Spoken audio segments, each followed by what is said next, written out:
अपना देश छोड़ने के बाद बांग्लादेश की प्रधानमंत्री शेख हसीना इस वक्त भारत में ही हैं। हालांकि बांग्लादेश से भारत आए उन्हें कई दिन बीत चुके हैं, लेकिन अब तक उन्हें ना ही देखा गया है और ना ही उन्होंने कोई आधिकारिक बयान जारी किया है। लेकिन अब कई दिनों की चुप्पी के बाद शेख हसीना ने अपने एक करीबी के माध्यम से बड़ा संदेश दिया है और बांग्लादेश में हुए तख्ता पलट को लेकर एक बड़ा खुलासा किया है। कई दिनों की चुप्पी के बाद शेख हसीना ने बांग्लादेश लौटने का भी ऐलान कर दिया है।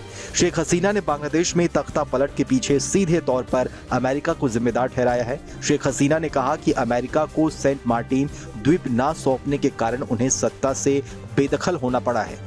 हालांकि ये पहला मौका नहीं है जब बांग्लादेश में सेंट मार्टिन द्वीप और अमेरिका का नाम सामने आया है, बल्कि अब से कुछ महीने पहले जब बांग्लादेश में चुनाव हुए और शेख हसीना को इस चुनाव में जीत हासिल हुई, तब उन्होंने कहा था कि एक बड़े देश की मांग पूरी ना करने की वजह से हमारी सरकार गिराने की धमकी दी गई थी।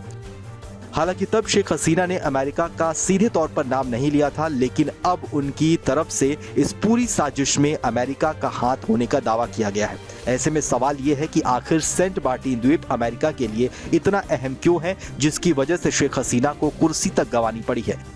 महज 3 किलोमीटर फैले सेंट मार्टिन द्वीप की सबसे खास इसकी लोकेशन है। यहाँ से दुनिया में कहीं भी समुद्र के रास्ते जाया जा सकता है। इतना ही नहीं, इस द्वीप से न सिर्फ बंगाल की खाड़ी बल्कि आसपास के पूरे इलाके पर नजर रखी जा सकती है। यानी अगर अमेरिका इस सेंट मार्टिन पर अपना सैन्य अड्डा बना लेता है तो बड़ी आसानी से वो चीन और भारत की एक एक गतिविधि पर नजर रख सकता है। इस द्वीप को लेकर बांग्लादेश और अमेरिका के बीच संबंधों में तनातनी देखने को कई बार मिली थी। अमेरिका ने यहां तक कह दिया था कि बांग्लादेश में जनवरी में हुए चुनाव निष्पक्ष नहीं थे। हाल ही में शेख हसीना ने अपने बयान में बांग्लादेशी लोगों को कट्टरपंथियों के बहकावे में ना आने के लिए कहा और अपने एक करीबी के माध्यम से दिए बयान में बांग्लादेशी लोगों को कट्टरपंथियों से दूर रहने की सलाह शेख हसीना ने दी थी। वहीं उन्होंने कहा था कि जल्द वो देश लौटेंगी। ऐसे में भारत में रह रही शेख हसीना के पीछे विशेषज्ञ कई दावे भी अब करने लगे हैं। एक्सपर्ट्स का कहना है कि शेख हसीना का बयान भारतीय मीडिया में आना बिना भारत की इजाजत के नहीं हो सकता।